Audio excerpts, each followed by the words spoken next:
So good morning, good afternoon for some of you. It's really a pleasure to welcome you for the fourth CITAC web seminar that will be dedicated to the presentation of the best CITAC papers from 2023 that was awarded by CITAC members. So the agenda is in your screen. So we'll start with the welcome and opening by the CITAC chair, Zoltán Mester.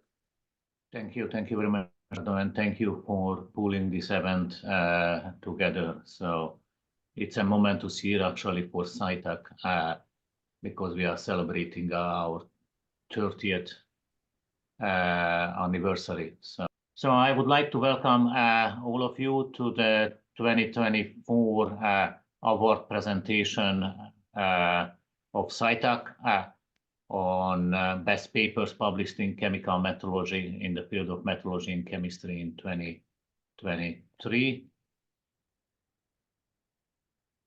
I cannot seem to advance my slides, Ricardo.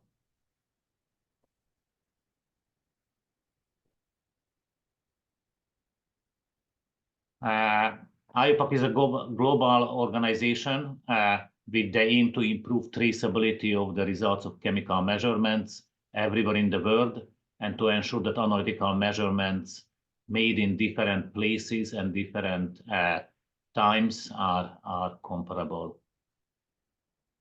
So CITAC deliver services and create value in many different ways. Some of these are our CITAC guides. I have sampled a few from the last few years. We have created guidance related to conformity assessment, uncertainty evaluation, very topical, as you know, with the current updates of WIM, inclusion of nominal properties and qualitative measurements into the metallurgical framework. Uncertainty assessment for these are of paramount importance. And as you can see, most of our guidances are developed in conjunction with other regional or global organizations such as IUPAC or EURACHEM, who has been our long-term partner in guidance development for metallurgy and chemistry. So one of our other key products are the CITAC annual newsletters, which we have been publishing for better part of 2 decades. The 2023 newsletter is hot in the press and would be released and shared with our chemical metallurgy community in the coming weeks. So our third and probably most visible activity is the running of the CITAC Best Paper in Chemical Metallurgy Award. The goal or the aim of the paper is to highlight significant contributions, published contributions from the previous year in the field of metallurgy and chemistry. So this is basically a paper competition award. Since its inception in 2007, close to 300 authors from 28 countries and 5 continents have been awarded. And this is pretty much the only dedicated award for our field, metallurgy and chemistry. So I would encourage all of you to consider nominating your colleagues and peers for this award. We are privileged to host and announce 3 papers. One from the first one is from Germany, label-free quantitation of host cell protein impurity and recombinant hemoglobin materials. The second one is from the LGC in UK, dealing with allergens and related reference development of related reference materials. And the third one is from National Research Council of Canada, dealing with calibration model as for standard additions. So our awards are currently in COVID years have been running online and also posted on YouTube. From next year, we are seeking and planning for face-to-face in-person award presentations and with a hybrid option. So I would like to bring to your attention that the end of the year would be the nomination deadline for this upcoming award cycle. So best of luck for today, and I am again delighted to have the three sets of winners with us and very interested in the presentations. That would be all. Thank you very much, Ricardo. I am handing it back to you. Thank you very much, Zoltán, for this short presentation. So Ricardo Silva, that I'm currently the CITAC Vice Chair, will now say some words about the awarding procedure so that you know better how this awarding is performed. So regarding the awarding procedure, so like Zoltán mentioned, so this is a very important activity from CITAC. Like he mentioned, since 2007, several papers and authors were awarded. And the procedure that is in place ask CITAC members to nominate papers with relevant contributions from metrology in chemistry or biology, and they must nominate peer-reviewed journals, papers from peer-reviewed journals, and each member can nominate up to 3 papers, and they have to explain in the nomination letter the reasons for their choice, highlighting how relevant the papers are for these scientific areas. And after the nominations and after collecting the nomination letters, CITAC members are asked to vote for the best papers, and then the different papers are ranked according to the votes that are being collected by different members. So they have to select the best one, second best, and third best, and we get each CITAC member will through this process give 3 points, 2 points, and 1 point for that nominations, and then we collect all the votes to select the CITAC best papers. So you can check all details about the nomination or the awarding procedure in the CITAC website. And like Zoltán mentioned, so from research published last year, we have 3 CITAC best papers. There is no hierarchy, so they are equally winners. So we don't have a first, second, and third position, and they are being presented in this slide in a random order. So that's all the slides that I have for you. So if you have any question, please ask. So now let's start the important part. Yes. So I will ask Zoltán to introduce the first speaker. So we are fortunate to have Christian Gabriel Arsene here with us to present their work on label-free quantification of host cell protein impurity and recombinant hemoglobin materials, published in ABC last year. The co-authors of Christian's are André Henrion, Mike Liebel, and Gavin O'Connor. So, Christian, the floor is yours. Yeah, thank you very much. I will try to share my slides with you.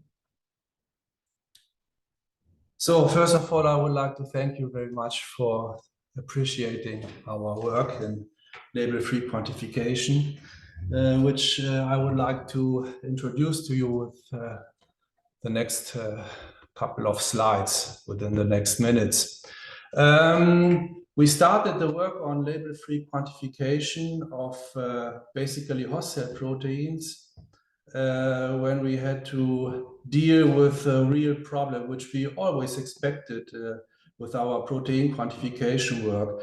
And this is the accurate purity assessment of our starting pure reference materials, which we use for protein quantification and with our isotope dilution mass spectrometry based methods. Because we use the pure reference materials, we prepare solutions, and then we value assign those solutions by amino acid analysis. And all host cell proteins, proteins, impurities, peptides also contribute to amino acids after hydrolysis.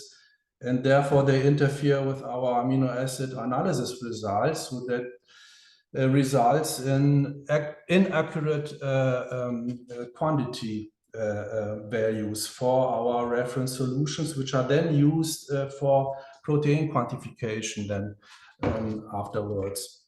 And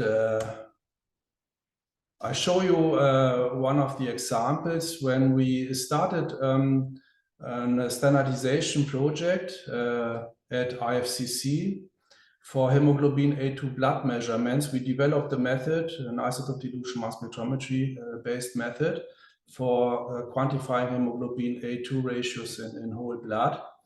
And for this, we started with the procurement of a recombinant hemoglobin A2 material in the native and labeled form. We procured this material from a small biotech company in the south of Germany. And normally we obtain very good materials with high quality and high purity from this company. But for some reason, this material which we procured was quite impure. So we observed at the beginning, just right at the beginning, an additional bed in the gel electrophoresis, and we reproduced this in our laboratory by the same experiment. And we cut it off this faint band shown here, which is an additional band, obviously an impurity, and did in gel digestion and peptide mapping, and we were able to identify this protein as being this one here, bifunctional polymyxin resistance protein, obviously an E. coli protein. We were aware that this E. coli protein comes directly from the host, the Escherichia coli itself, because this was used for overexpression of our hemoglobin A2 material. And then we decided to use mass spectrometry to identify potential further potential impurities. And we use high resolution mass spectrometry, our very fast scanning timsTOF mass spectrometer in a data-dependent analysis mode. And we were able to identify 240 impurities. All of them, most of them at very low intensities and low content, but in the sum, they made a certain percentage, which would give us in the amino acid analysis value a bias, which is not acceptable, of course. And we looked at the composition of the impurities. So here in this Venn diagram, it is shown the proteins which we identified in an E. coli lysate. So that's basically almost the whole proteome of E. coli. We were able to identify 829 proteins, and only subsets of this proteome were identified in our reference materials, the native hemoglobin A2 and in the labeled N15 labeled version, which we also procured from the company. Of course, there was an overlapping because they were produced in the same way by overexpression in E. coli. So we then looked in the literature and observed that there are some proteins from E. coli which are known to be co-purified whenever nickel affinity chromatography is used, and this is routinely used to purify HISTAC proteins in the recombinant production process. These well-known proteins normally make only 4% fraction of the whole E. coli proteome, but in our purified materials, they made 59 or almost 70% of the composition. So that means they were obviously co-purified with our target protein, with the hemoglobin A2 together. If we look at the other plot from principal component analysis, we did a principal component analysis. Then we observe that the composition is totally different of the impurities in our reference materials and the E. coli proteome, which we use to prepare calibration series, which we then used for label-free quantification. So you see here the black, the blue circles. They are basically the scores, the samples. We diluted simply the stock solution of the labeled hemoglobin A2 reference material, and you see also the green circles. They represent the calibration mixtures which we prepared starting from E. coli lysate. Both vectors are almost perpendicular, so that means that they do not correlate at all, and they have, simply because they have totally different compositions of proteins. That means that we cannot use single proteins for calibration of the total amount of impurity in our reference materials.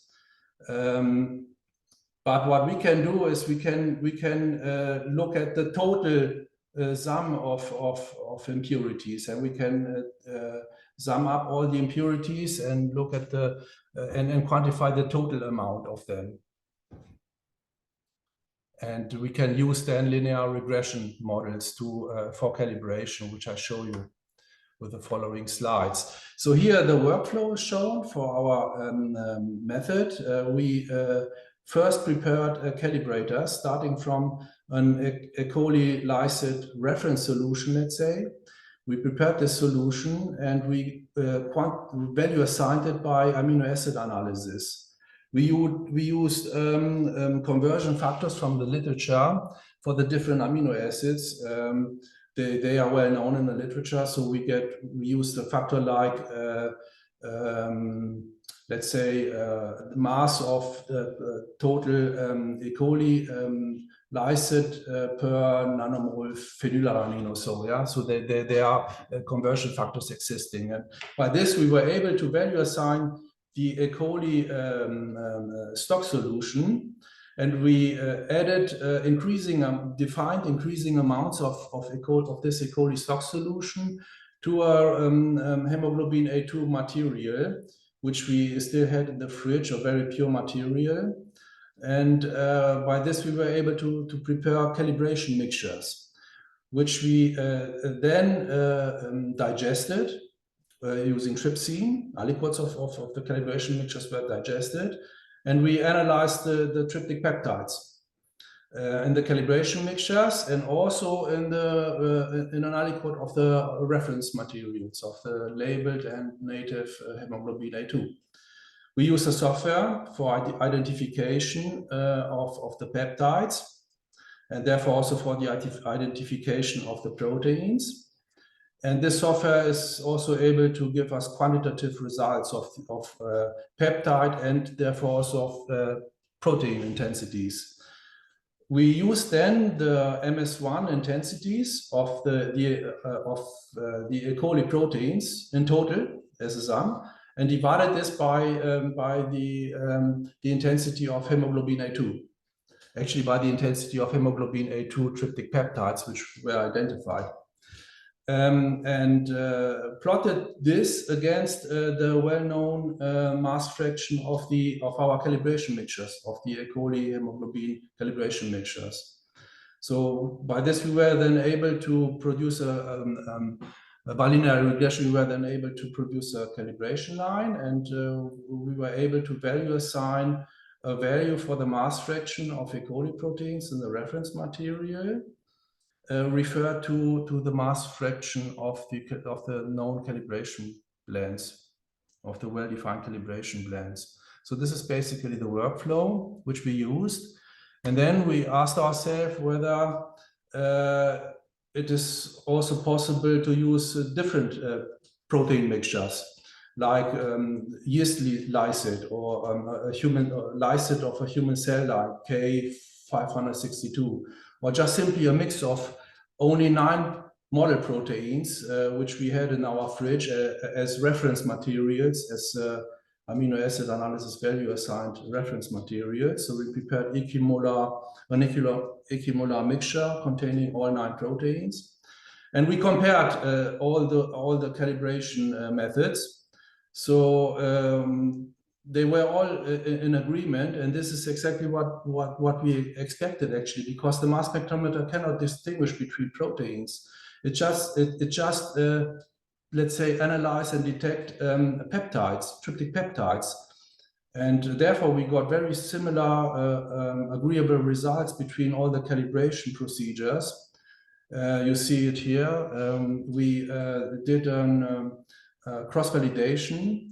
This was a leave one out method. It's quite common and quite often used. This is simply you take one of the calibration mixtures out, and you use the other calibration mixtures for preparing the regression line. This is automatically done, of course, by the software.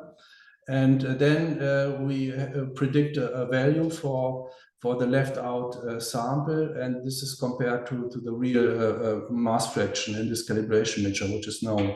And one by one is left out and predicted. So we can predict the error. This is shown here. And we also calculate the median of this prediction error. We normally use the median rather than the mean value because it's more robust. And yeah, we observed that all the calibration methods are quite similar. So we decided to use them all together because this gives us maybe a more statistically robust calibration. We estimated also kind of uncertainty from this regression. Yeah, this is around 13% for the labeled hemoglobin A2 material. So what is the reason for the agreement of the calibration mixtures? If you think of different tryptic peptides, they all have a different mass spectrometric response, of course. But if your sample of peptides is big enough, then it should be representative, let's say, to and comparable to the statistic ground truths. So basically we use actually an average peptide with an average length, delivering an average mass spectrometric response. But of course, this mixture which we use for calibration has to be representative. So when we look at the peptide length, which somehow is impacting the mass spectrometric response, then we can calculate an average length for tryptic peptides for, let's say, the 9 model protein mixture. And this is like you take a sphere out of a bowl representing one of the 20 amino acids. If it is one of the 18 amino acids apart from arginine and lysine, then the chain is elongated, like it is symbolized here. If it is arginine or lysine, which you take out of the bowl, then the tryptic peptide is ready and the chain is broken. Yeah, by this you can calculate a binomial distribution for the 9 model proteins because the sequences are known. So we know the amino acids frequencies of each amino acid. So we can calculate this distribution, and the expected value is around, let's say, 8 amino acids. So the average tryptic peptide length is 8 amino acids. And if you compare it to the distribution which can be calculated from the amino acid frequencies from the complete uniprot protein database containing almost 570,000 proteins, then you get a very similar distribution. Yeah. And furthermore, we compared also the distributions of the peptide intensities, which we measure in the digested E. coli lysate, in the digested reference material. I mean here the E. coli impurities of the reference materials, and also the distribution of the intensities of the 9 model proteins. They are very similar. And that's good, because otherwise we would not be able to use this as the 9 model proteins as reference material to quantify the impurities in our sample. Yeah, they have to be they have to behave similar in a similar way in the mass spectrometer. And then we asked ourselves, how many proteins do you have to use at least for quantifying as a reference entity for quantifying the impurities in the E. coli impurities in the reference material. And therefore we used our 9 model protein mix and the results obtained from this quantification of the hemoglobin A2 reference material, and we selected for the first point just 1 protein out of the 9 model proteins for calibration. Yeah, so randomly we selected just one protein out of 9, and on the six calibration levels, concentration levels, which we used. And we used again the leave one out method to estimate the standard uncertainty, the standard deviation first. The standard deviation for this kind of calibration. You see at the beginning, if you choose just 1 protein, the standard deviation is quite high as expected, because the mixture of peptides produced by just digesting just 1 protein is not represents not the mixture of the impurities in the sample.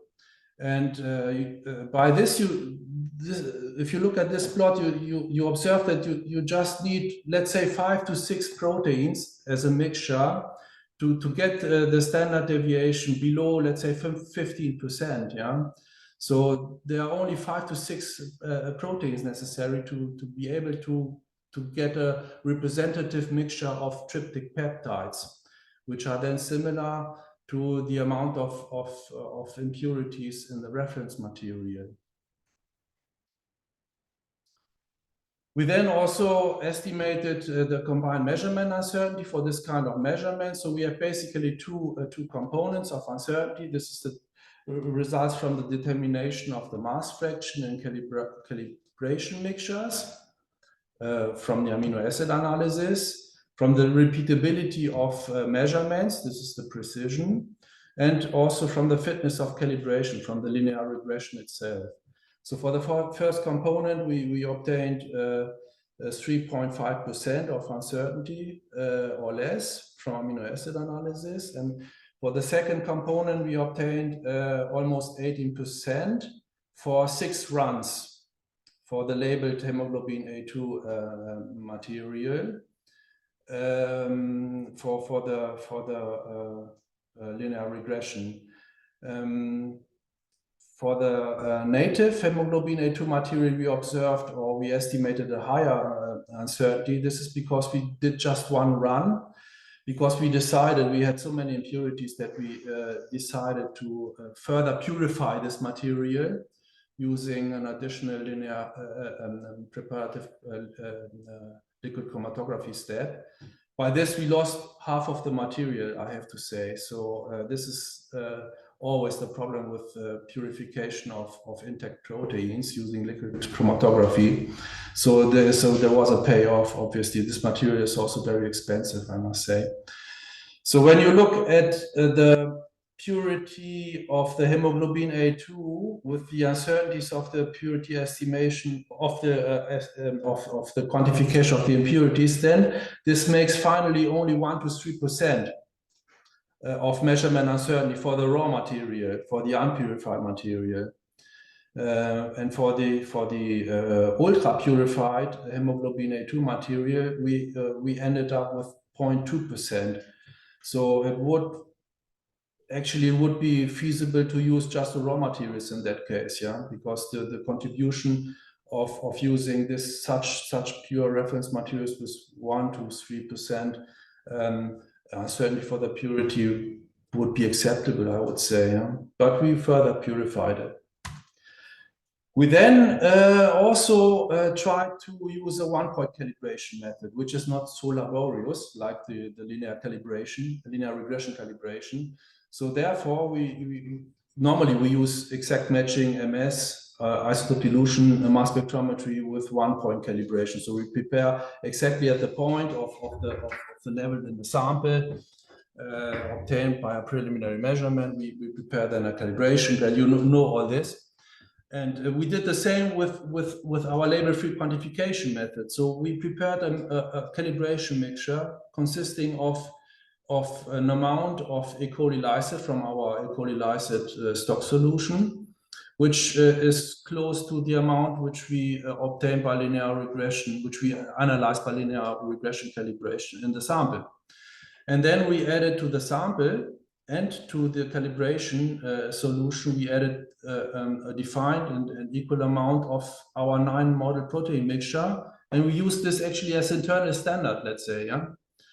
And we were able by this, after digestion and identification using the software, so measurement and identification of the proteins by the software, we were able then to quantify also the impurities.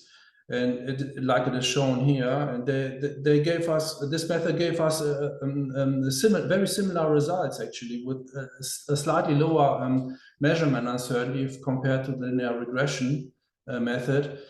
But I don't know if it is significantly lower. This has to be further investigated, and we would like to start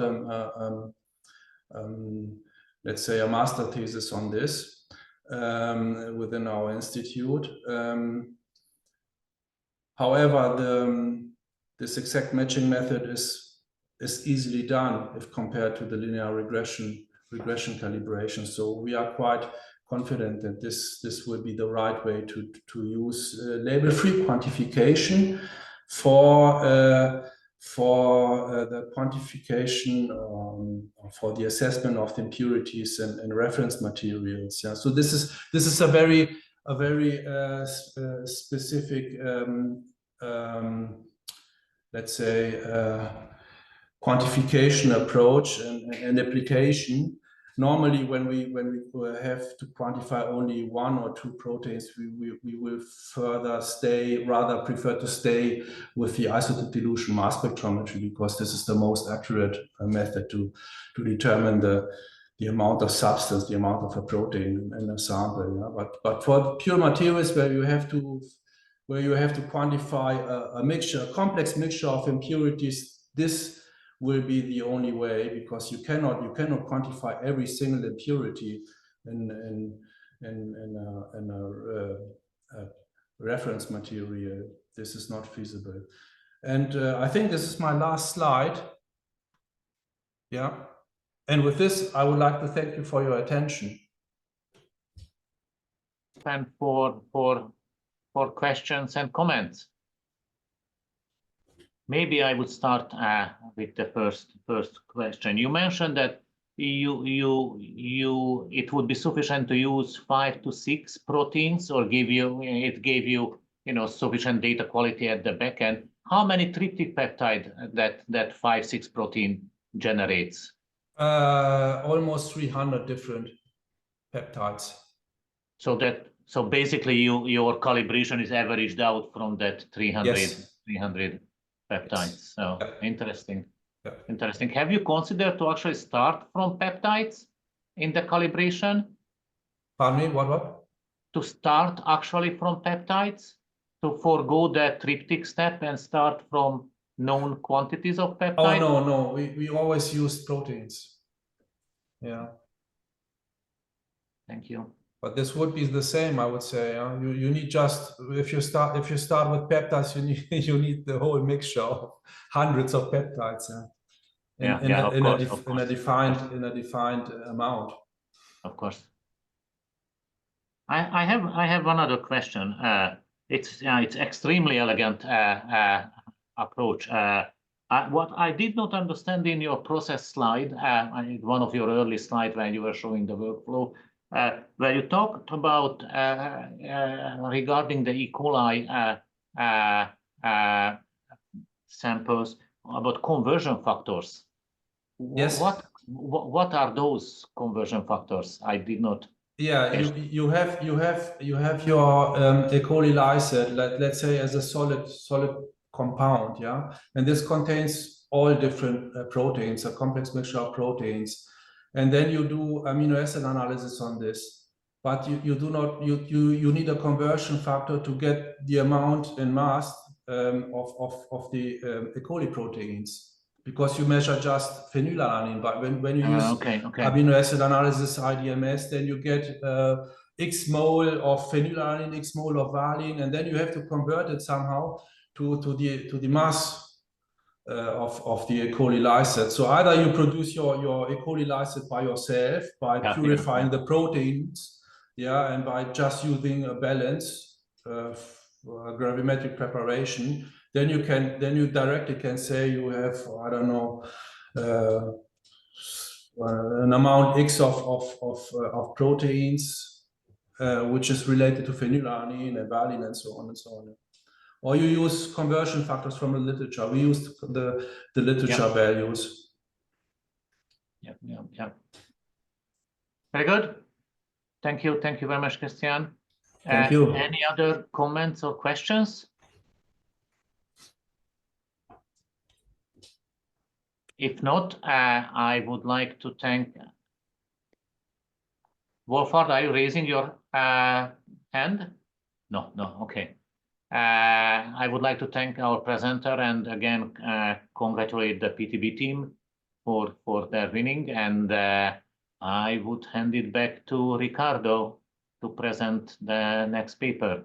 Thank you. Thank you very much, Zoltán.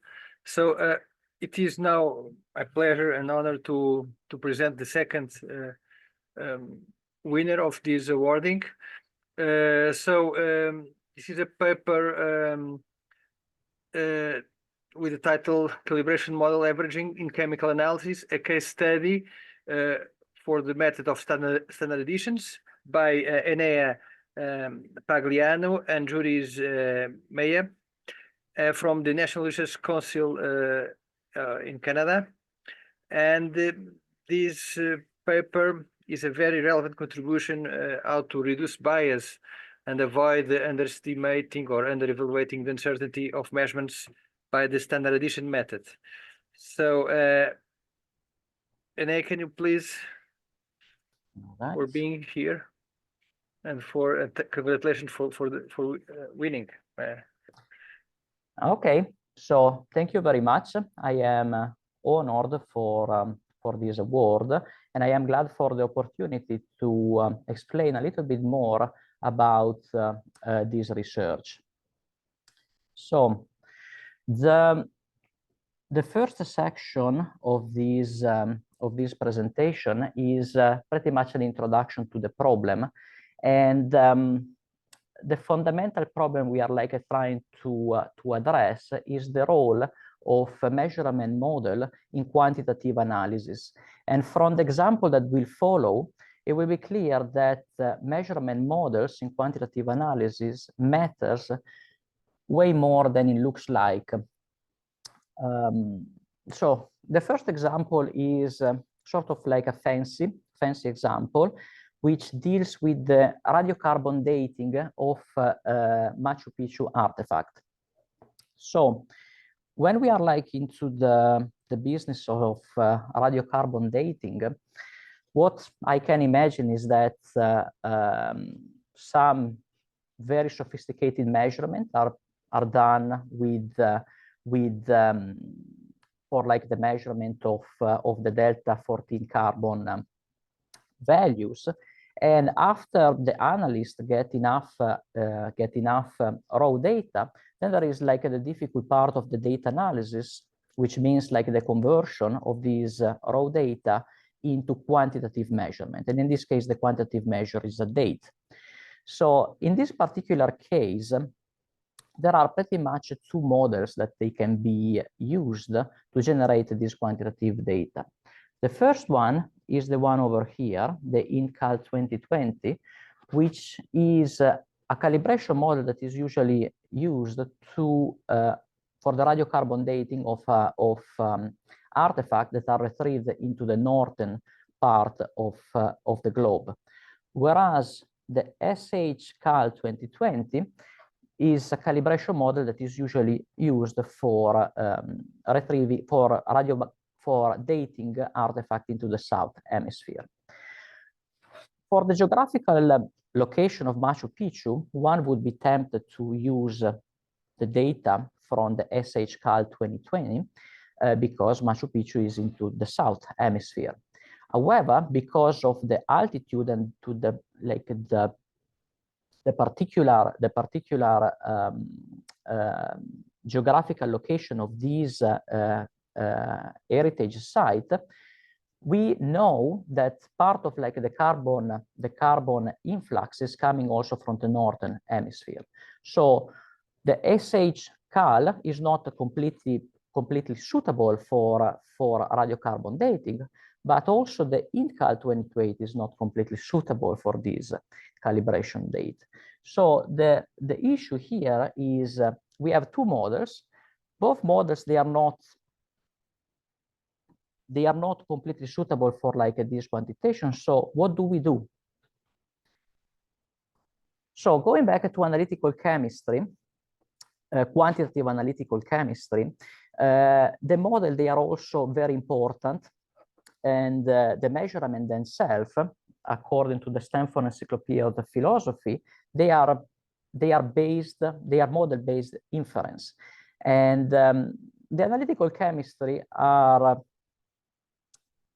particularly used to adopt linear model for quantitation. So in other words, the signal that is observed in any instrumental technique is usually modeled to be directly proportional to the concentration of the analyte into the sample of investigation. The fact that the linear model is so important for the analytical chemistry is reflected when we are reading any guidelines for method development and validation. I am citing here the Eurachem CITAC guide GC4 at the paragraph where linearity and linear range are discussed as a performance characteristic of the method. And we know that linearity is central for analytical chemistry. Therefore, there is the wish to understand how to deal linearity is not generally quantified, but usually we like to inspect our calibration plot to seek for nonlinearity. And into this first point, we have to evidence a shortcoming of this old field, because in most, in theory, what people should be doing is check linearity using statistical tests, particularly the analysis of residual. But in most cases, a practitioner and scholars, they are happy to see to quantify linearity using R-square. And R-square close to 1 equal linearity, but not really. So this is one shortcoming that we will be talking about in the presentation. The guideline also take in consideration situation where there is no linearity. So when there is a nonlinearity, nonlinear function can be used. So this is the second point. But I'd like to concentrate a little bit on this last cause. Any remaining deviation from linearity, which I read for very small nonlinear trends, usually there is not much to do because they are sufficiently accounted by the overall precision estimate cover several concentrations. In this presentation, we will see that at least for the method of standard addition, even very small deviation from the linear response can be quite problematic. So let's break the ice with an example. This is an experiment that I did by gas chromatography mass spectrometry for the measurement of nitrate. So just to make things simple, what I did is I prepared a gravimetric solution of nitrate at this level, 50.5 plus minus 0.2. So the value is known with precision because this is a gravimetric preparation. And then I took this particular gravimetric prepared sample and I measured it with the method of standard addition. So just briefly, the solution was spiked on 1, 2, 3, 4 level plus unspiked sample. All of these 5 data points, they were treated with isotopically enriched 15 nitrogen NO2. There was some derivatization for making the nitrite volatile, and then the measurement was done by headspace GC with a method of high precision that we developed here at the NRC Canada. When the ratio between endogenous versus internal standard was plotted against the mass fraction of added nitrate, we got this regression. So if the linear model was to be used for performing the quantitation, this would be the data resulting 50.3 plus minus 1.8. We are roughly 5 to 6% away from the gravimetric value, and the difference is significant. So even if these data, they look reasonably linear, the R square is reasonably close to 1, when we apply the standard addition model, we get a bias. So why is that? What is the root cause of this bias? So when we started to investigate these, we soon found that the guilty part is the model used. The linear model, in this case, is not the suitable model for do data analysis of this data, even if the data, they look so linear. So we investigate other nonlinear models, rational function, quadratic, and reduced cubic. We use this model for performing the calculation, and this is what we got. So the linear, so this is like a convention that will go along with the whole presentation. So this bluish line is the reference value. In this case, is the gravimetric value. Whereas this data point, they show the results of the various measurement model. And the uncertainty, so like this bar, is on k equals 2. So we can say that out of all these models, the only one that is biased is the linear, whereas all the other 3 models, all of these empirically chosen model, they return somehow the right result. So again, as the case previous, we know that the model matters, but which model should we pick? So this is like the question. The last slide of this introductory part is about this document, JCGM GAM6 2020. This is in the last couple of decades, this is the real, this is like pretty much the only new document that has been produced with the JCGM. And there is like quite a bit of importance given to the measurement model themselves. We can see that this document provides guidance on developing and using a measurement model, and also covers the assessment of the adequacy of a measurement model. So we know that measurement models are like mathematical simplification of reality. Therefore, they are coming with a certain number of assumptions, and this number of assumptions, they have to be included when we do uncertainty evaluation. And I expect that there will be like quite a bit of research, even into the analytical chemistry part, when it comes to choosing models and to assign the uncertainty to the model because this is quite a modern field of investigation, at least for chemistry. So section 1, we are left with the question, which model do we pick? Section 2, we are trying to reply to that question. So when we have more than one model that we can choose upon, what we can do is use statistics as a tool to understand which model is the best. And in this case, into this particular paper, we used the Bayesian information criterion, which is a statistics that allows to select the measurement model based on the goodness of fit with some penalty added to the number of parameters and the amount of data points. The BIC, so this Bayesian information criterion, is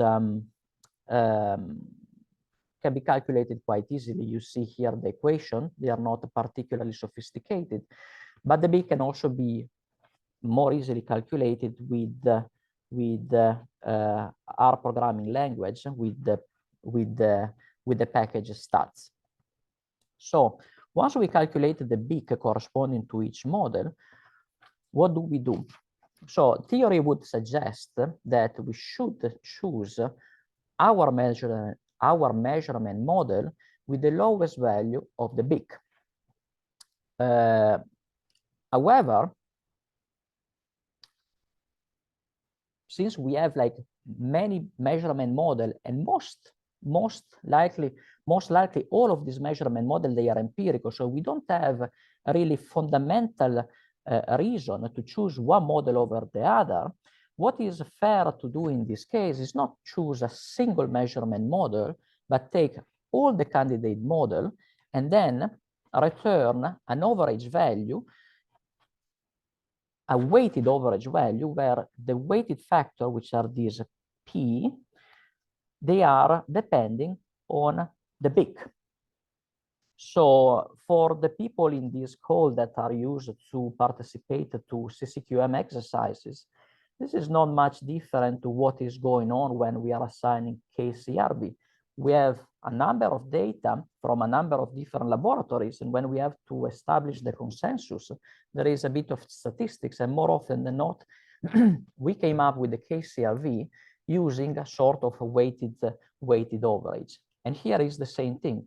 We are not weight average results from different laboratories, but we are doing weighted average from results from different models, but the philosophy is pretty much the same.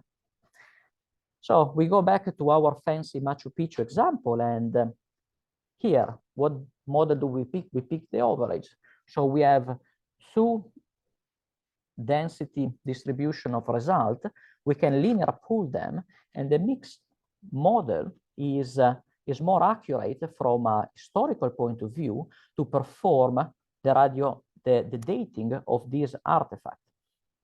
And here, like the difference, as you can see, they are significant because we are like talking about almost a 2-decade difference between the two models. But the mixture model, like this approach, it gives more accurate result, which also make more historical sense. So now it's time to, into this chapter of the presentation, to apply the model averaging method to standard addition. So we go back to our nitrate example, and we pick the average of all the method of all these models, and we get an average which is perfectly consistent with the reference value that was gravimetrically prepared. I would like to zoom in a little bit into this example. Here we started from linear. We got an R square of 0.9996, which would be good for most chemists to say, yeah, we are doing a good job. We end up disqualifying like this model because it's too far away from the gravimetric preparation. But here the model average also returns the weight. So the weight of the linear model is only roughly 5%. Whereas most of the weight for the average, for this value, comes from the nonlinear model. But within this nonlinear model, there is one particular model that counts way more than the others, and this one, the rational function, that counts 50%, whereas the quadratic and the reduced cubic, they count only like 28 and 18%. So is there a particular reason that this is happening? So is this just a coincidence?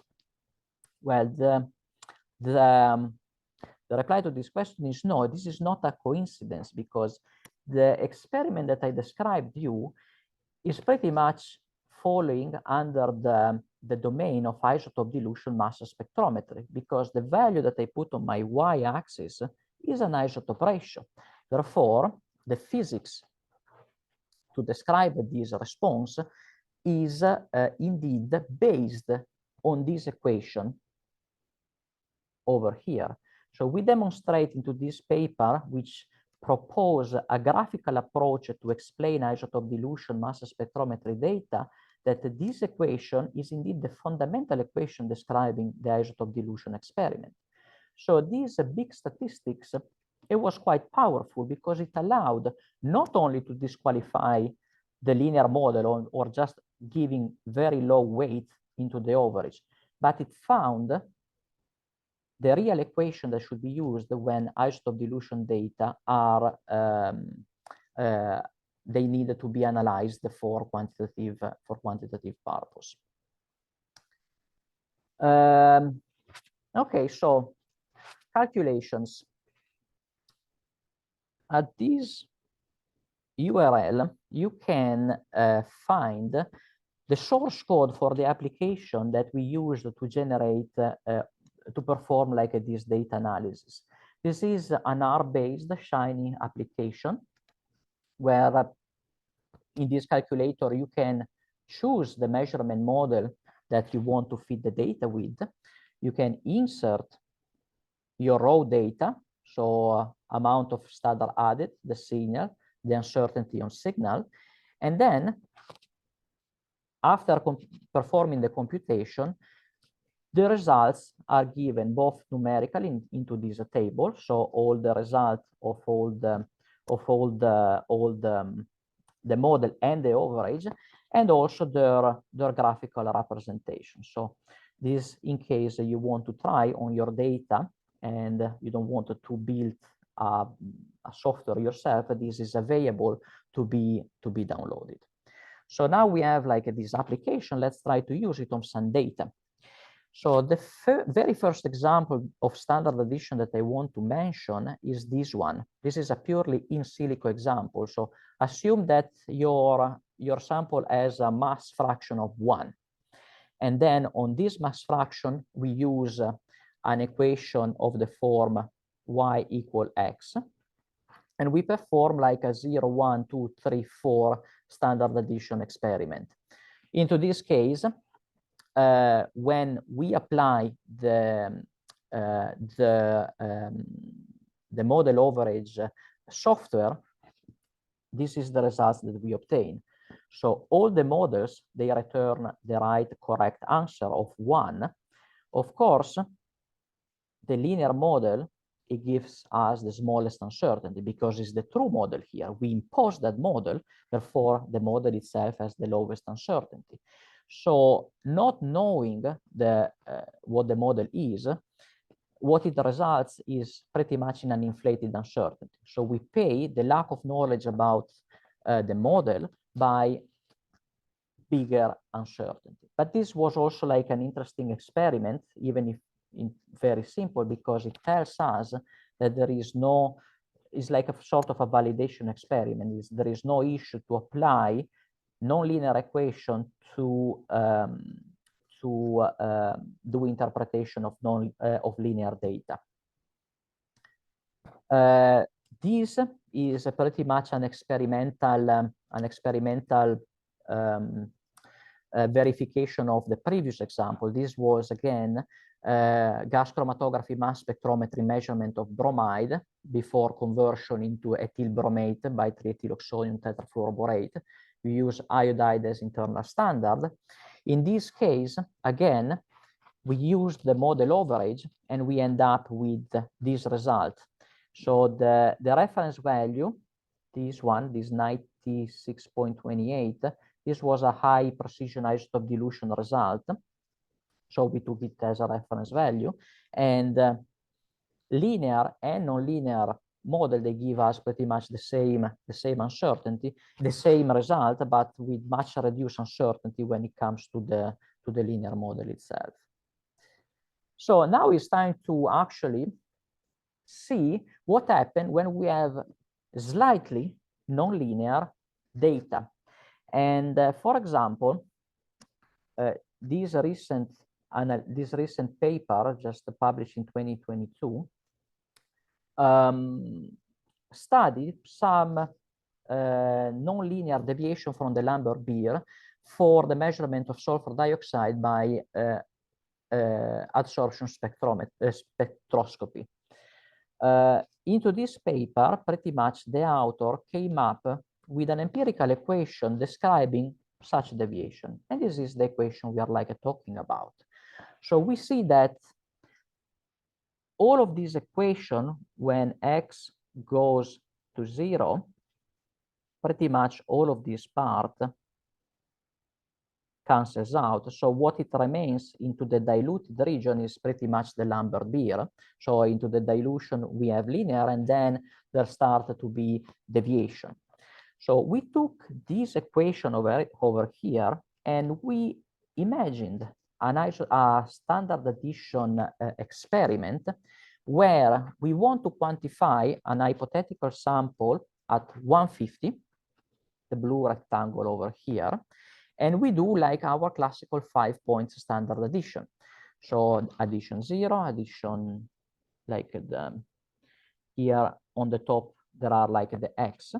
And we calculate the y using this real nonlinear equation that was proposed in the previous slide. We do the linear calibration, we get R squared 995. And when we go to look at the result, the linear model is pretty much in the middle of nowhere, even if the regression is so good. So these data, even if they look linear, they return a result that is pretty much 3 sigma away from the true value that we have.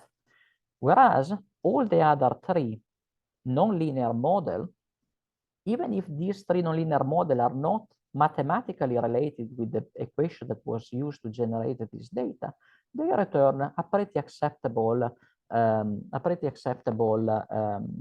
approximation of the value, and the average of all of this model is consistent with the true value in this case. I would like to zoom in a little bit into this example because, well, we are talking about a very nice regression. We don't see really with our naked eye deviation from linearity, but the big statistics tell us that the linear model should count for less than 0.1% to the average result over here. Whereas all the other 3 generic nonlinear model, they are pretty much equally, the weight is pretty much equal, like 30 to 35%. So now it's time to go into something real, because all of this line of work, it didn't start up for just a theoretical speculation. There was like a practical problem that pushed us to look into this, and the reason was the MUS3. We have like this line of material that are seawater certified for nutrient, and one of the analytes we certify is nitrite.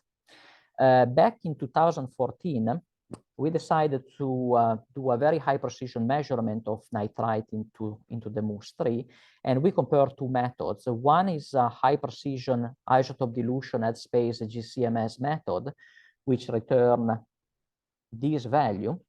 And then we decide, why don't we do like a spectrophotometric measurement of NO2 using the classical GRIS approach? We will do a very nice experiment of standard addition. So we have no doubt, two methods, too high precision, we will be in business. But it didn't really work out that well, because we did and repeat this standard addition. And there was always like a discrepancy of roughly like 4%, you know, 163 versus 0163 versus 0157. And the uncertainty returned when we apply only the linear model, it was much smaller than this.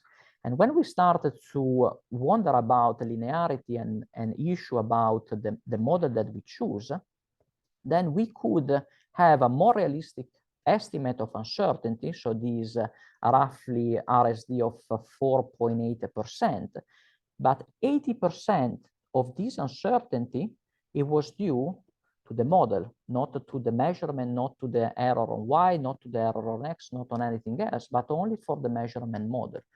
And yeah, so this is just to say, this is not an idea that started last year, but has been like pretty much a decade long yeah, evaluation of study. Let's stay like just a little bit more on the nitrate by photometry. So again, what I want to do is a foolproof experiment. We prepare, gravimetrically prepared, a solution of NO2 in low nutriency water at this level of concentration. So we know by gravimetry the value of our sample. Then we treat this solution as a sample. We do 5 points of standard addition. We more than double the signal. We fit a linear curve, and then we look at the result. So just keep in mind that this is the regression on this specific series of data, is 4, 9, and an 8. This is the results that we are going to get.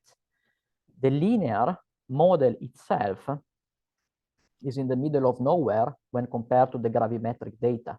So this is a big bias, not small.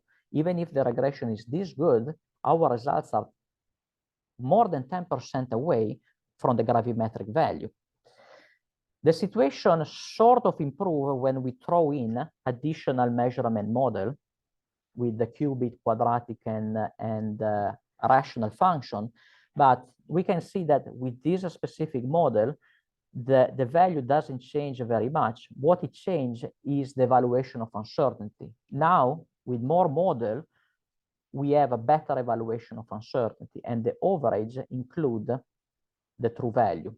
Of course, we are not talking here about high precision, but at least we have a more reasonable evaluation of uncertainty into this case. Not every example are this extreme. So the one previous it's pretty an extreme example. Even with such a good regression, we can get like something like 10%, you know, away from the reference value.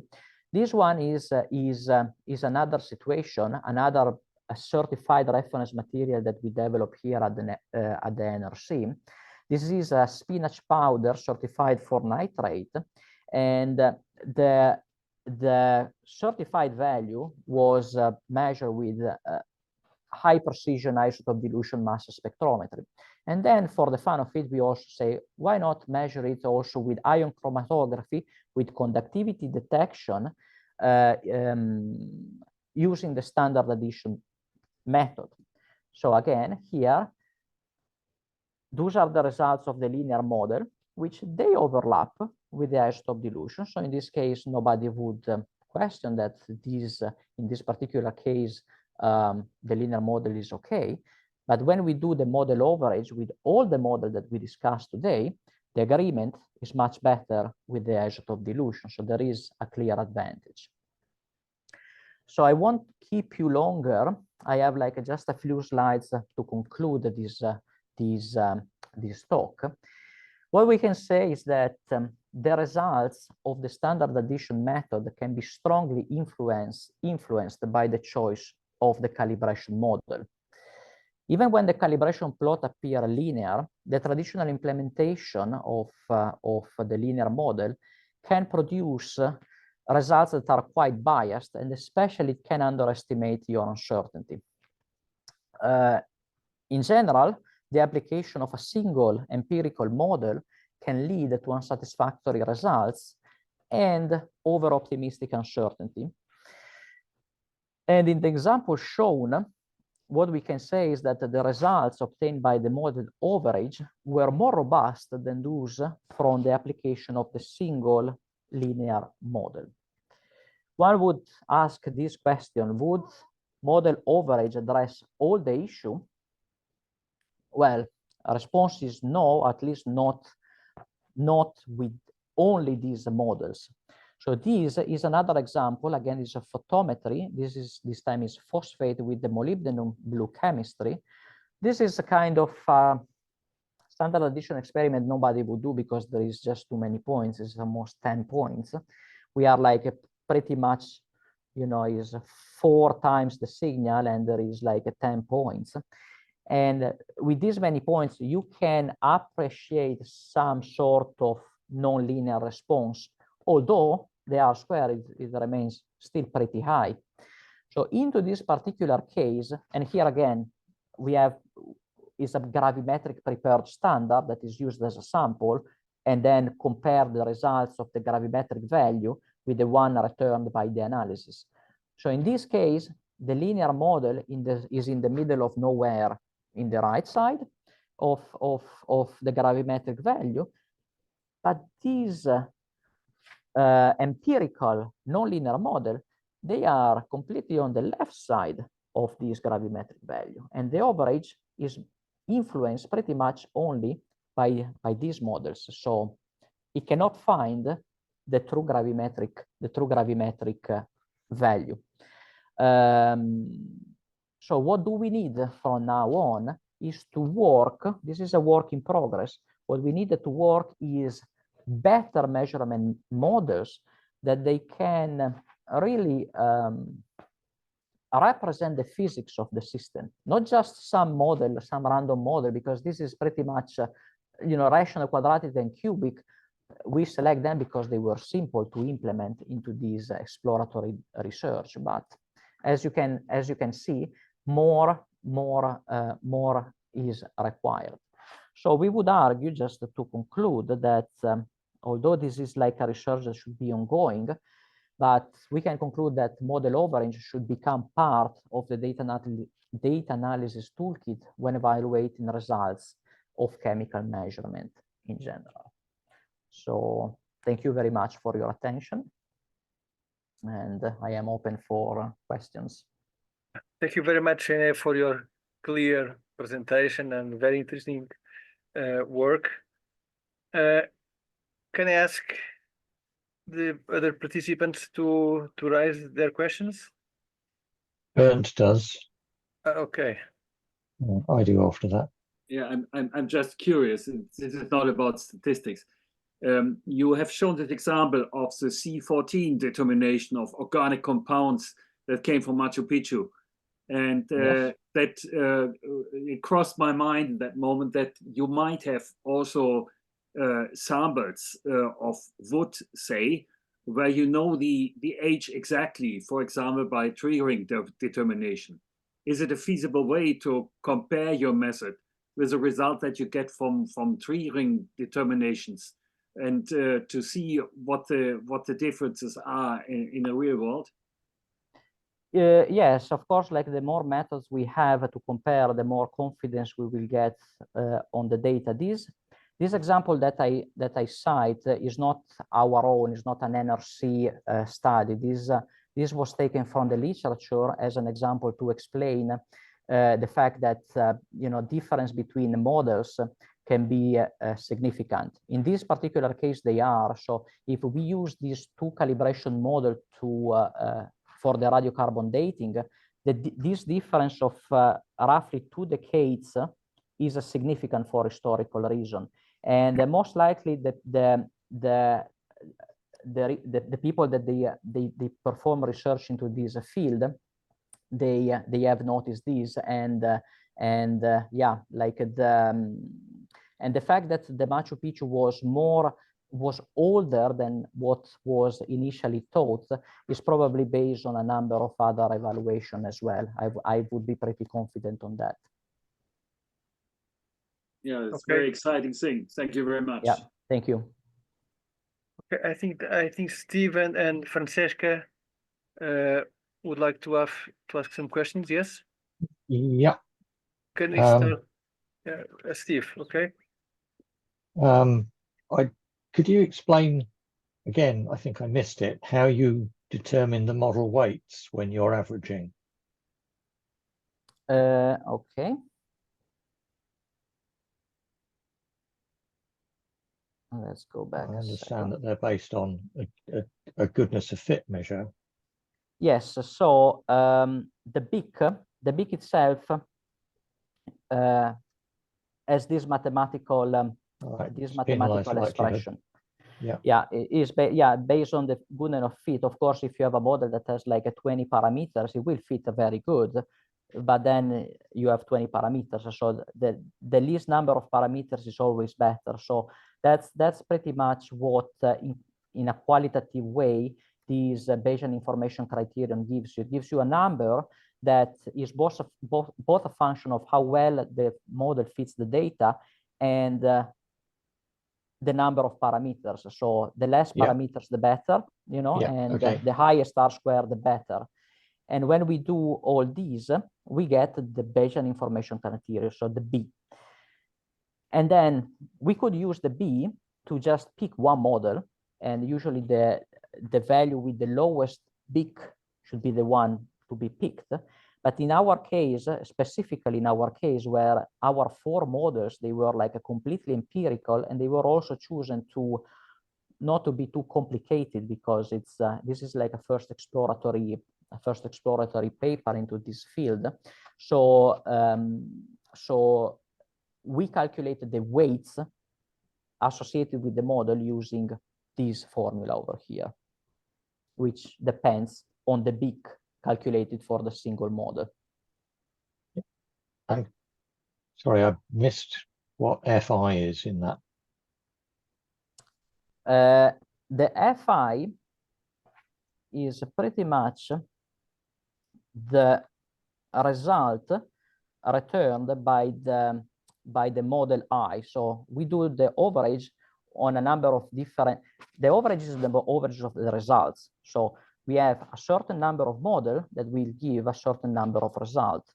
And okay, so FI is the fitted value effectively. Yeah, correct. Fine. Yeah. Okay, thank you very much. Thank you. Okay, so we have 2 questions in the chat.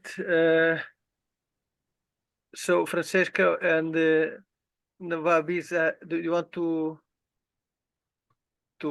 use the microphone to ask the questions, or? Yes. Should I go first? Yes. I was second in the chat, actually. Okay. No, I thought, yes, thank you very much. Very interesting presentation. I was just wondering if in some cases, considering also the uncertainty on the x-axis could or should be useful, especially when they are not negligible, in the sense that I think you always considered weighted least squares or ordinal least squares. Maybe weighted total least squares could be more important in some application. I don't know if I'm not an expert, so I don't know if for a standard, the method of standard additions, you can usually make the assumption that the uncertainty on the mass fraction of added something is negligible. But maybe, yes, my question is, maybe would it be possible to find a better model by considering the uncertainty on the x-axis, and so average on weighted total models? Yes, like this is a clear problem on how performing the fitting and how to calculate uncertainty. And yes, both uncertainty on y and x, they should always be considered. In analytical chemistry, the uncertainty on the x value, they are usually very small.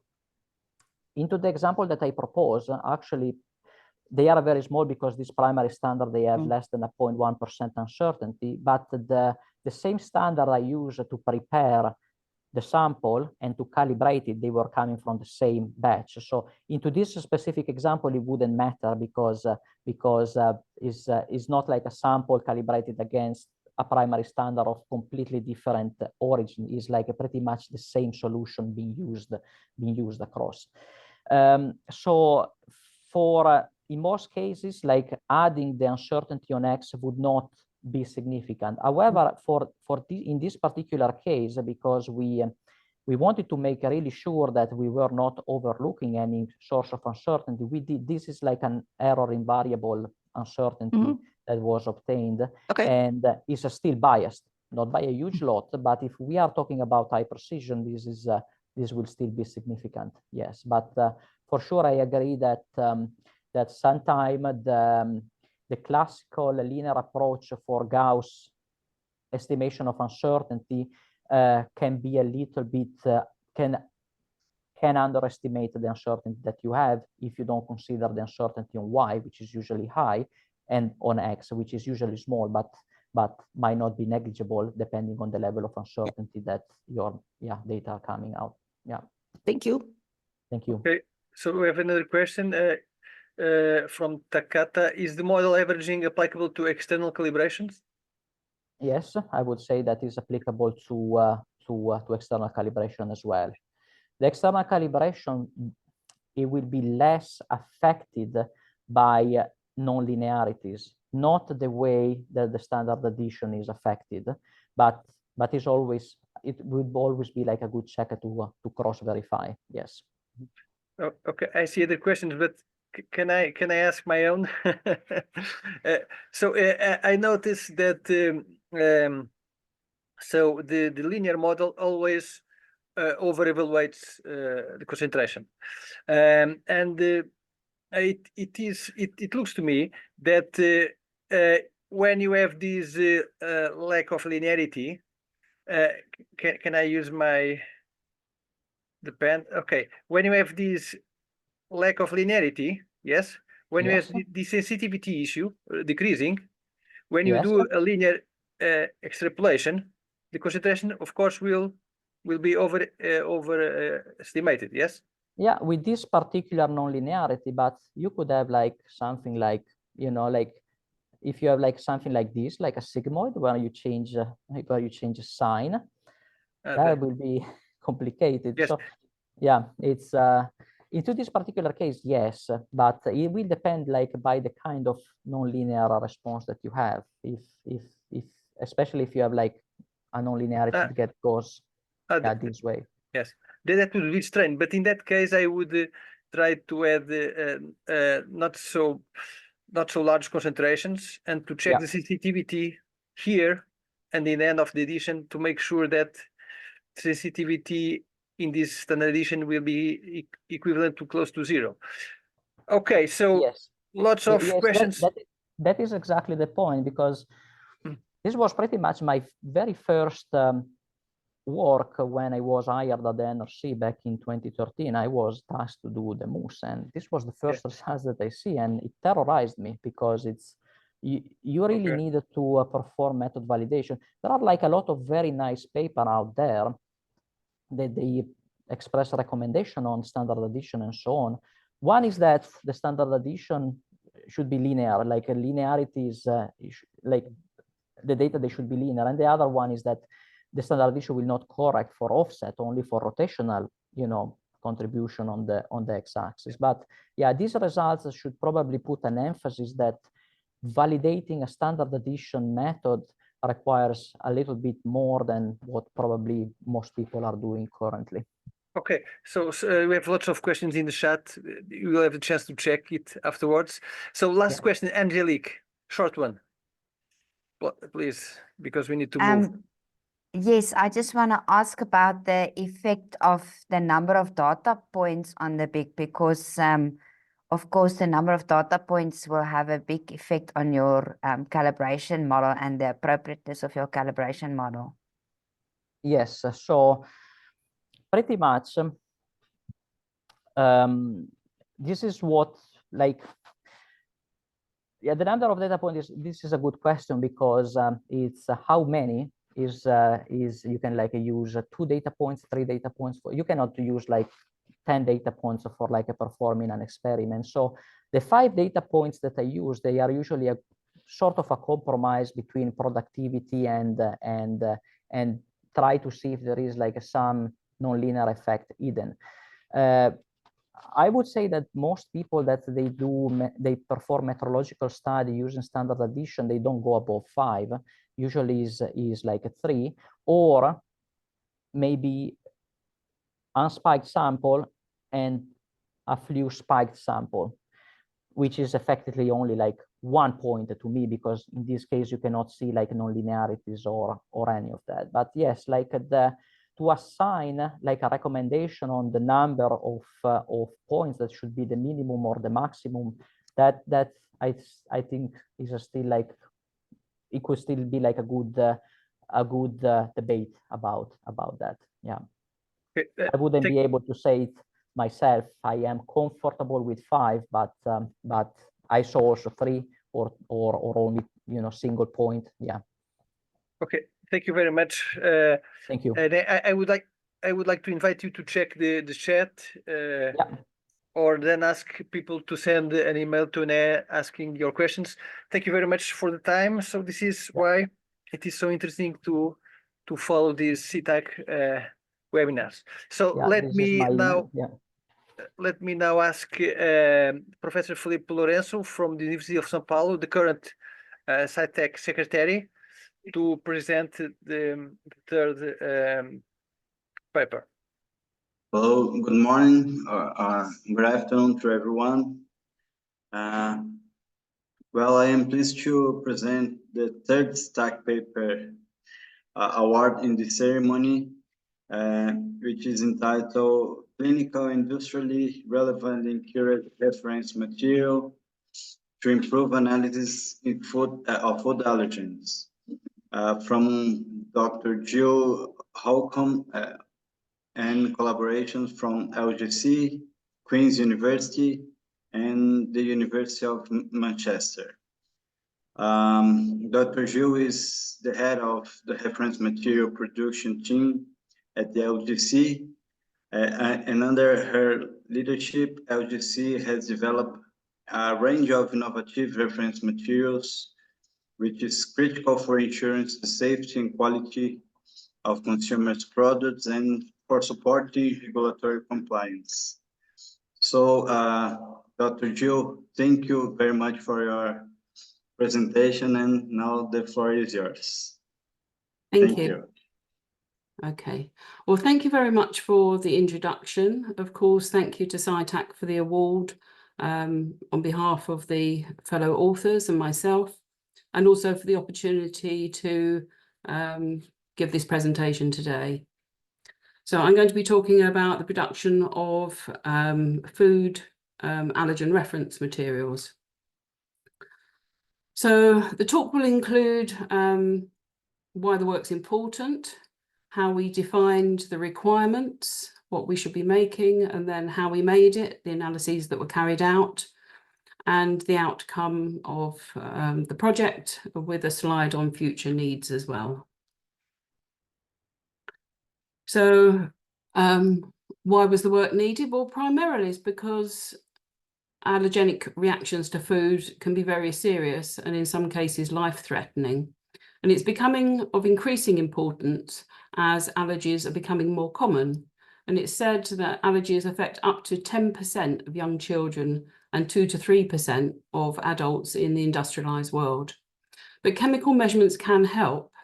And I've put some examples here. It's not an exhaustive list, but it can be around investigating adverse reactions to foods, about establishing an eliciting dose, defining labeling thresholds based on risk to avoid excessive precautionary allergen labels, which can have such an effect on allergic individuals and their families too. There's a place for chemical measurements in identifying food fraud. So when a manufacturer buys an ingredient, they expect to get what they've ordered and not a cheaper substitute. And that can be important in the world of allergens because, for example, if peanuts were purchased instead of cashew nuts, that has an ongoing effect on a product. And then also checking the effectiveness of cleaning routines in an industrial setting. The main problem with food allergen measurement is that the measurand is not very clear. Ideally, what you want to quantify is what has triggered a reaction. And that reaction is usually the result of an immune system response to the presence of one or more antigens. And these are usually large three-dimensional protein molecules. And the choice you have in measuring food allergens are these three techniques, which are complex and work on different principles. And I'm going to give you some more details on these. So the three options are, first of all, ELISA, which is enzyme-linked immunosorbent assay, which is seen as really the routine, the workhorse technique. And this is carried out using commercially available kits, but seen as really at the best semi-quantitative. And there are kit-specific results. So you may measure, be looking for the same food with different kits and then get different results.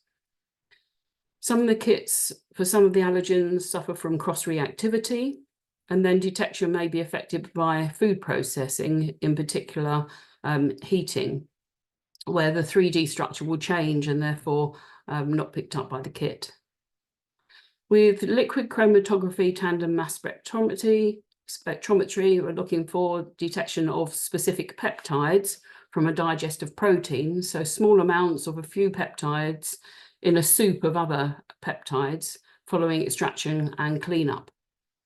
And a high level of expertise is required for the method, and the equipment is costly, and the procedure can be time-consuming.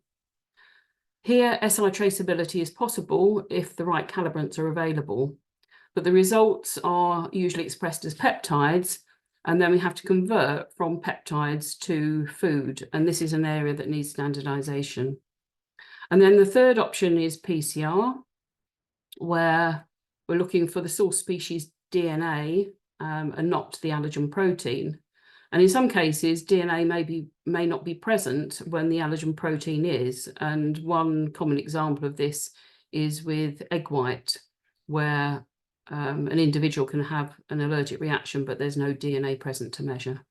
This technique is essentially qualitative, and here results are expressed as copy numbers, and then we have to have a conversion from copy number to weight basis. So all of these techniques have their limitations, and often it's best to have confirmation by a second technique to be sure. But reference materials can help, they have their place. I mean, generally, reference materials or certified reference materials are a key part of method development, validation, and ongoing control. Materials should have clear provenance. We should know where the materials come from, and the value should have traceability to SI units where possible. And materials should be prepared in accordance with the requirements of ISO 17034 to give confidence to users in their use. In the allergen field, there's a lack of commercially available, good quality matrix reference materials and calibrants to support allergen measurements. And the lack of materials equals no meaning comparability of results. Everybody's working in their own separate areas. And traceability is difficult to achieve, SI traceability. So this project was aimed to be the first step in providing a commercially available, so widely available multi-allergen matrix reference material. I've put here a diagram showing the key steps of reference material production. So this is very important to produce a reliable material and material that people actually want and need. And the first step is perhaps the most important, actually defining what you want to make and also how you're going to make it, because either you'll end up, if you don't carry out that step properly, you'll end up with a material that people don't want, or your project will fail partway through the process. So having carried out the definition and planning, we would then go on to acquiring the material, preparation as necessary, packaging to make sure that the material will be stable over time, Then the second line is more about measurements. Usually measurements are required for homogeneity assessment and stability assessment and characterization to get the numbers to go on the paperwork that goes with material. Commutability may be important, particularly for clinical materials. And at the end of all those stages, hopefully the project comes to a conclusion with certification and document preparation before release. And then we can't forget about the material. We then have to make sure we're monitoring the material going forward and providing customer support. So based on that schematic diagram, the first step is this definition and planning step, and that's what we did within this project. So we had a consultation exercise to confirm the needs of the allergen community, and the exercise was carried out primarily through a meeting of stakeholders, and this was at a Manchester Food Allergy Network meeting in the UK, although participants are from across the world. And this network is facilitated by Professor Claire Mills. And it has a whole range of stakeholders attending, and there we had academics, retailers, people who were carrying out the measurements, so commercial food laboratories, official control laboratories and research labs from across the world, and then representative from kit manufacturers and also LC-MS instrument manufacturers. So quite a broad range to get good opinions on what was needed. And we asked for views on the foods of interest, focusing really on the EU list of 14 priority allergens and asking which were the most important 3 to 5 of these. And then we talked about a matrix, how easy did we want to make the material to analyze, and trying to make sure the material would be stable over time and was reasonably easy to prepare and then to store.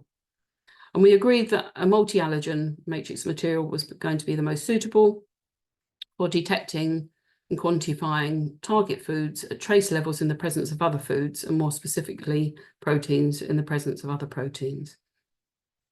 And finally, we talked about whether how the values would be assigned to the material, and we agreed that at this stage it was best to assign values based on the gravimetric approach, i.e. how much of the food had been added to the matrix and not characterization from analysis. So the agreed material, the foods we agreed on, were skimmed cow's milk powder, hen's egg white powder, and 3 different nuts, almond, hazelnut and walnut. And the matrix we decided on was a polyphenol containing chocolate paste made with commercial food ingredients and a low water content. And that provides a medium analytical difficulty challenge. And particularly the food laboratories were asking for a kit. So they wanted to have separate samples of the allergen foods. They wanted a blank, effectively, so the matrix devoid of the allergen foods, and then the matrix incurred with the 5 foods at a clinically relevant concentration of 10 milligrams per kilogram of the allergen protein. And this is expressed as total protein and not just the allergenic protein molecules, with no additional processing or stabilization to be used, because this may affect the ability of some procedures, particularly ELISA, to pick up the proteins of interest. The allergen foods themselves were sourced from commercial suppliers, and the skim milk powder and the egg white powder were used as received. Looking at the nuts, certainly the walnut powder had quite large pieces in the packages, so we carried out some grinding of the material to reduce the particle size, and then all 3 of the nut powders were sieved before using for the matrix material preparation. The foods were mixed individually and they were bottled under argon to increase their stability over time. And then each of the allergen foods was characterized for their nitrogen content based on the DOMAS method. And some additional analyses carried out were for water content by our oven Carl Fisher to establish a base level of the water content at the time of preparation. Then Sanger DNA sequencing of the nut materials to confirm the species identity. and then advanced proteomics carried out by one of our other partners in the project at the University of Manchester to confirm the presence of the relevant allergenic molecules in each ingredient. So with the nitrogen content, we calculated the total protein content using published nitrogen factors, and then the protein content was used to calculate the amount of food to be added to the food matrix to achieve the target level that we'd agreed on, this 10 milligrams per kilogram. We then went on to prepare the material in our laboratory, and we started with the blank paste, and this was a recipe based on a product used previously in food challenge studies. So a chocolate paste made up from cocoa powder, maize oil, icing sugar, cold swelling starch, and emulsifier. And you can see from those ingredients that it's going to be a low water material.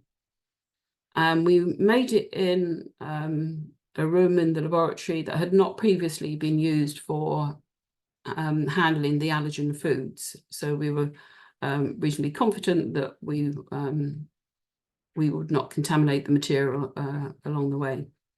So we made a small batch to start with, just to check that these food ingredients did not contain the allergens of interest, and that was all okay, all as planned. So we went ahead and made 20 kilograms of the final batch of the blank matrix. So that was carried out by combining the ingredients and then mixing by quartering to ensure a homogeneous product. And the final 20 kilogram bulk was subsampled into 3,000 units of just over 5 grams each in glass bottles with screw caps with an integral plug to prevent moisture ingression. And these were stored at 5 degrees in monitored temperature storage area. So having made the blank, we then went on to make the fortified paste.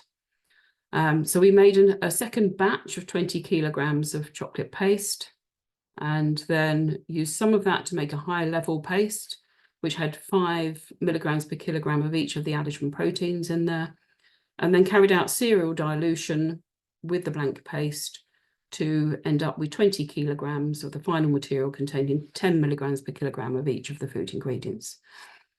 This was mixed by quartering. All weighings were carried out on calibrated balances, and the calibrated weights traceable to national standards and consequently to the SI unit per kilogram. And this 20 kilogram of the fortified paste was subsampled into a further 3,000 units of greater than 5 grams and stored in our monitored storage area at refrigerated temperature. So then it was time for some analyses. We knew how much we'd added in of the food to the bulk, but we wanted to make sure that each of the individual units was effectively the same. And here we then had to rely on the analytical methods that I described earlier. So homogeneity, short-term stability, long-term stability, all carried out at our partners in this project at Roma Laboratories using ELISA kits, because of the ability to measure many units in the same run in a reasonably short period of time. So the homogeneity assessment used to look at between unit differences, but also used to confirm the concentration by analysis. And we find this is really the best practice. If we've produced anything gravimetrically, we need to have a confirmation that nothing had gone wrong with the calculations or during the prep, and that we did have the concentration we wanted. So there was a secondary purpose for this.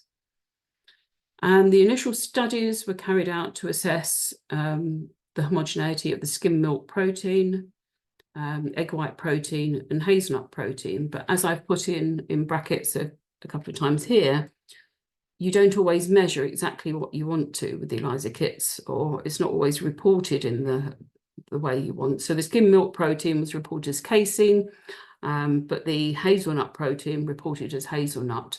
So here again, we get into the area of conversion factors.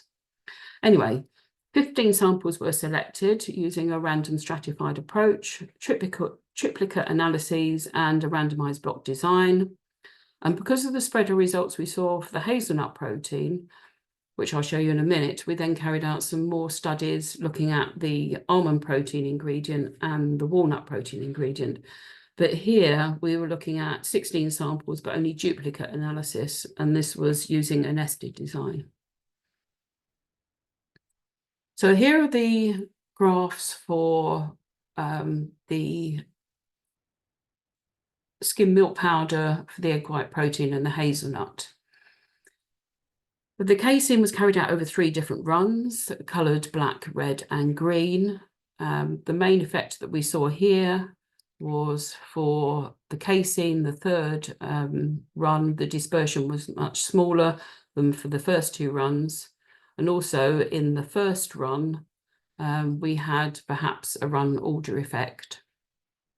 The egg white protein was a bit better behaved, but the hazelnut, we had substantial between unit variation. For the casein, the results varied between 3 and 6 milligrams per kilogram of casein. But for hazelnut, we've got a whole order of magnitude difference. So we had results varying from about 5 up to, I think it was 36 or 37 milligrams per kilogram.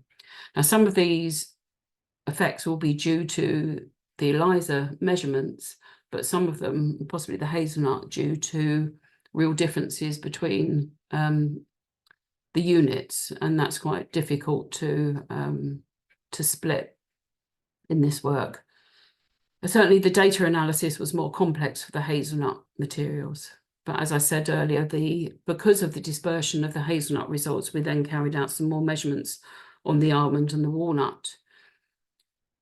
Here, for the almond, we had a run order effect observed for the almond, and we had very low recovery for the walnut, and down to about 10% recovery. But we used the results from these measurements to calculate a homogeneity uncertainty contribution for each of the allergen foods in the matrix. Then going on to stability measurements, we carried out, first of all, short-term accelerated stability to determine transport temperature and assess potential long-term stability. We only looked at milk, egg, and hazelnuts because of resource restraints in the project. Studies were carried out 1, 7, and 14 days, 14 days being the most we would expect take to get from LGC to our customers. And we looked at 4 different temperatures, so the normal storage temperature, and then 18, 37, and 60 degrees. And samples were stressed and then collected back at refrigerator temperature until analysis at the day 14 time point. The graph I have here shows the results just for the casein, but all of the results were similar for the 3 foods. The data was quite complex. Certainly there were greater than values reported for some of the foods at different times, and we had some less than values as well. But the conclusion that we could make was that at lower temperatures, there was no significant change with the concentration over time, but the material was not stable at 60 degrees.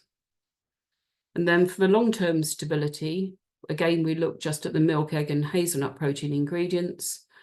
And the work was carried out at day 1, 1 month, 2 months, and 3 months at the storage temperature, at slightly elevated temperature, and freezer temperature.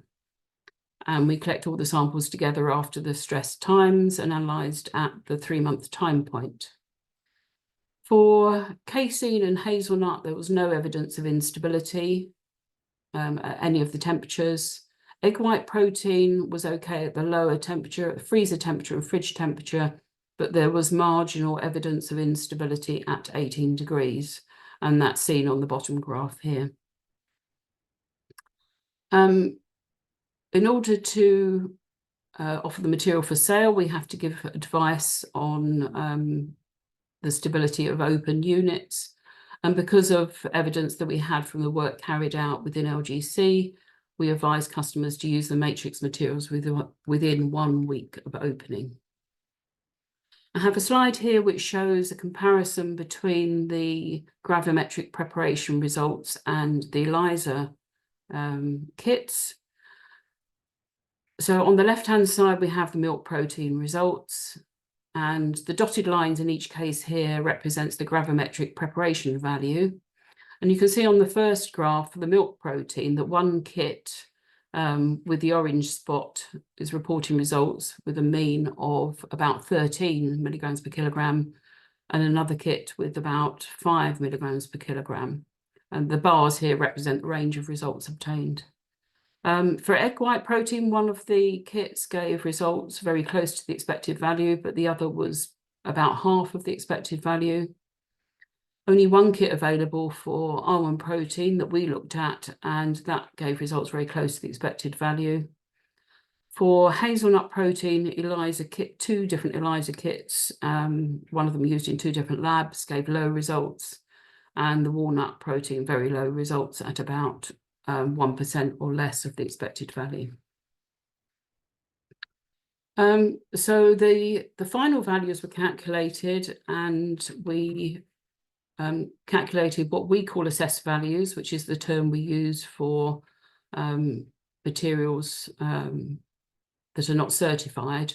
So assessed values for milk protein and egg white protein are based on the gravimetric preparation with traceability to the kilogram. Uncertainty calculations are more complex. Even though we have the gravimetric preparation, we still need to think about uncertainties.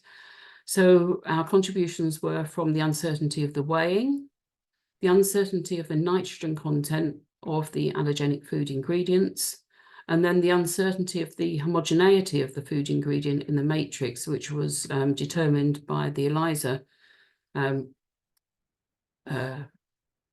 kits, which is by far the largest contribution to the uncertainty budget. And then we calculated indicative values just from the gravimetric preparation values for hazelnut, almond, and walnut, and then compiled the ELISA kit values.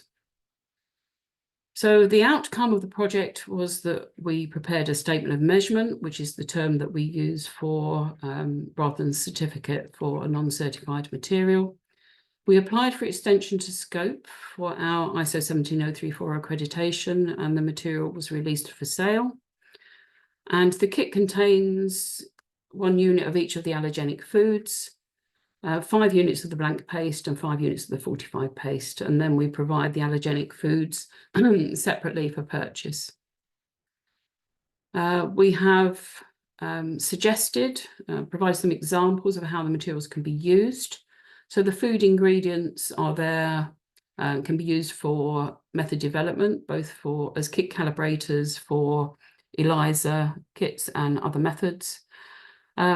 These food ingredients can also be used for determining recovery estimates where no suitable reference material is available. So if the chocolate paste isn't right for a particular lab, then they could spike a food matrix with the individual foods.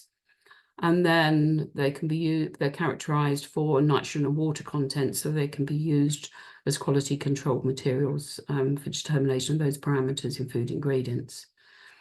The blank matrix has a use in providing assurance of lack of cross-contamination in a lab, and can also be used for method limit of detection calculations. And then the incurred matrix can be used for checking recovery from a chocolate type matrix, in-house quality control, and between method and between laboratory comparisons. So I've got one slide here about future needs, and it's based mainly around reference materials, but there are a whole load of needs in the wider area. So for the current material, what we'd like to do is carry out more work using different ELISA platforms, additional work on the almond and walnut ingredients, because we weren't able to carry out sufficient work there on those ingredients. And then LCM SMS measurements and PCR value assignment for the nut ingredients. And also it'd be good to look into the apparent poor homogeneity of the hazelnut ingredient.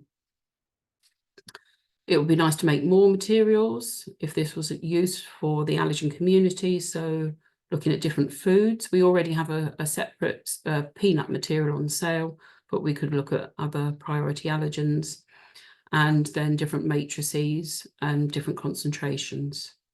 There's also generally a need for pure peptides and calibration solutions, and then conversion factors is something that comes up a number of times, both in the work that we did and other people, as I said originally, for LCM, SMS and PCR to convert from the output of those determinations to the amount of food or food protein that's that occurs in the samples. So in conclusion, we've made a reference material prepared and released in accordance with the requirements of ISO 17034. It's available as a kit containing the allergen foods, as well as a matrix material acting as positive and negative control. And we believe this is the first multi-allergen reference material produced within the scope of ISO 17034 accreditation. We haven't answered all the questions. We're not saying this is the solution to everything, but it's certainly a step forward to provide comparability of results from different allergen methods and from the same method in different laboratories. More work is definitely needed. So I'd like to acknowledge the co-authors of the paper, certainly the teams at LGC, the Office of Reference Materials and the Office of the Government Chemist team, Claire Mills and her colleagues at the University of Manchester. Claire has now moved to the University of Surrey, but is carrying on her great work in this area and bringing together the allergen community.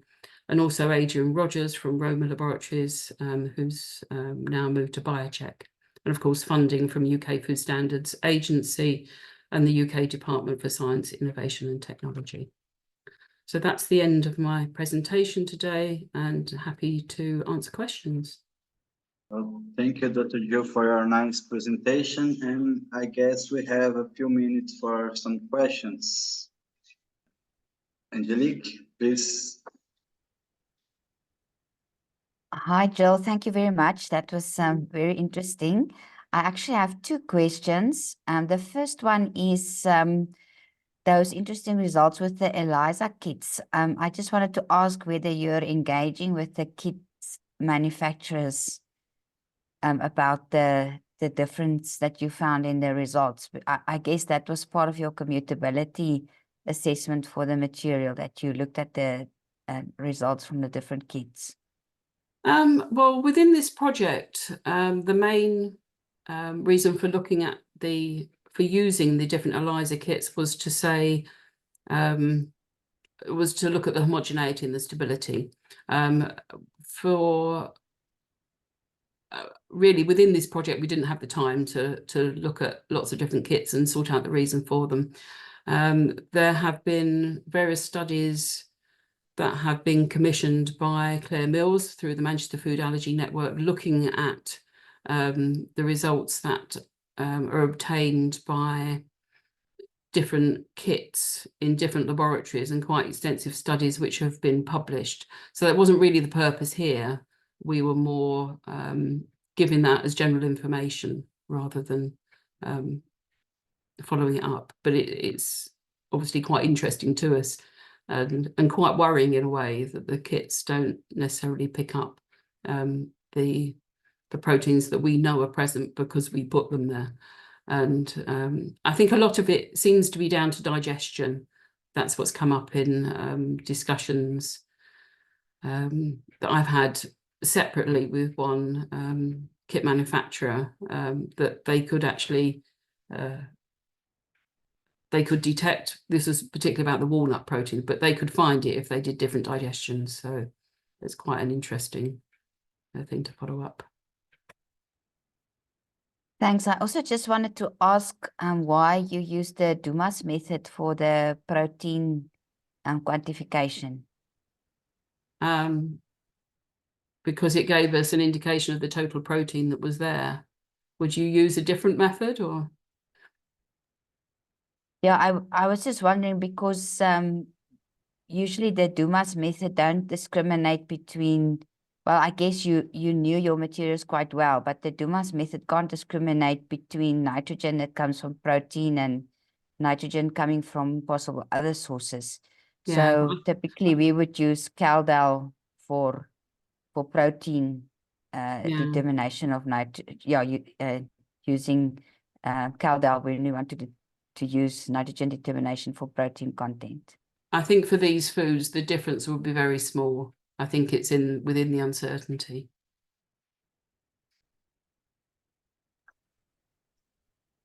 Just to confirm, yes, it would be typically the difference between Caldal and Dumas methods for this kind of stuff is under 1%. And we have bigger problems than that from the homogeneity. Yeah. Gavin? Yeah, thank you, Jill. And I completely agree that in this space, something is better than nothing. Yeah, and I really thank you for highlighting the real challenges in getting the whole community together to report results in a constant unit, and the difficulties in everybody measuring and expressing in that constant unit. I'm really interested as well in the nitrogen values, because I'd like to know which values you used for the conversions from Dumas to total, because when I was looking in the area, even between small sectors of the community, they use completely different values for different reasons, and often none of them were right as far as I was concerned. So it was, how did you choose which values to use, and did you consider any uncertainty on those values? The factors that we used, I would have to check, but I think they were ones that were quoted in McCants and Widdowson's Composition of Foods, which is a well-known food tables in the UK. Certainly the factors that we used are quoted, I think, in the paper and on the statement of measurement for the material. Again, I can send that data to you.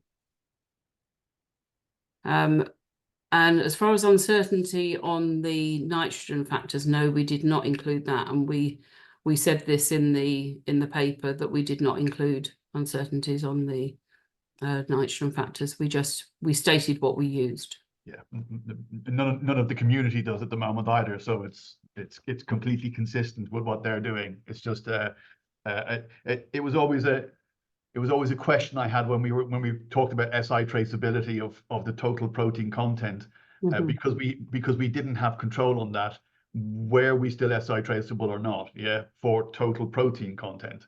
Yeah, because there's that break, and I think that's an interesting it's an interesting conversation to have, but I think it's theoretical at this moment in time because of all of the other huge gaps that are in the area. So it doesn't take away from anything that's been done in the material. Well done.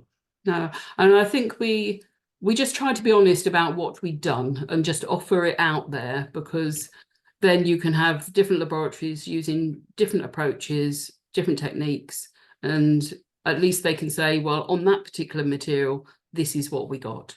And that is some way to providing some sort of comparability. I agree. It's a huge step forward. Very well done. And I think even what Angela said, like we're enabling different manufacturers to understand that they're getting completely different results, on the same material. Sometimes they don't even have that understanding from the ELISA kit manufacturer's point of view. So I think it's a really useful material to be able to educate the community. And really try and get them to talk about conversion factors and to be honest about what they're measuring, versus what they say they're measuring, and how they convert that to what's really needed by the allergenic consumer. Yeah, so I mean, they all keep their cards close to their chest when we talk about calibration of ELISA kits. They're not clear about what they've raised their antibodies to. So it's quite difficult to understand what's going on some of the time.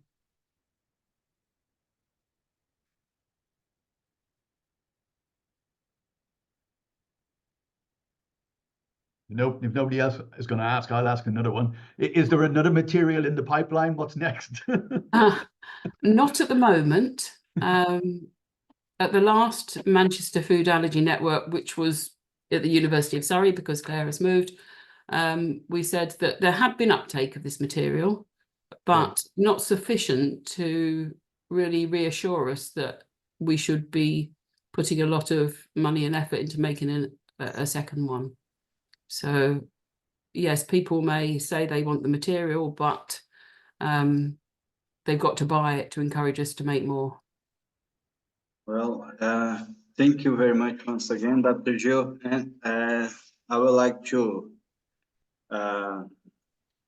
give the word to Zoltán so we can end this award. Thank you, Zoltán.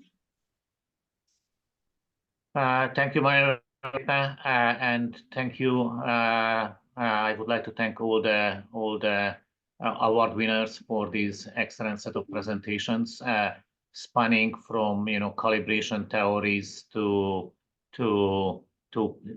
practical standard development and moving the needle on a very complex measurement field as allergens and protein impurity quantitation in modern protein industries. So fantastic set of presentations and winners, and I would like to thank Ricardo for organizing, our vice chair organizing this event, and I would like to close our meeting. Thank you all, and see you in 1 year. Please do consider nominating your colleagues for the 2024 award cycle. Reach out to one of us to submit your nominations, and look out for the call. Thank you all. Goodbye. Bye, thank you. Goodbye. Thank you. Bye. Bye. Bye-bye. See you.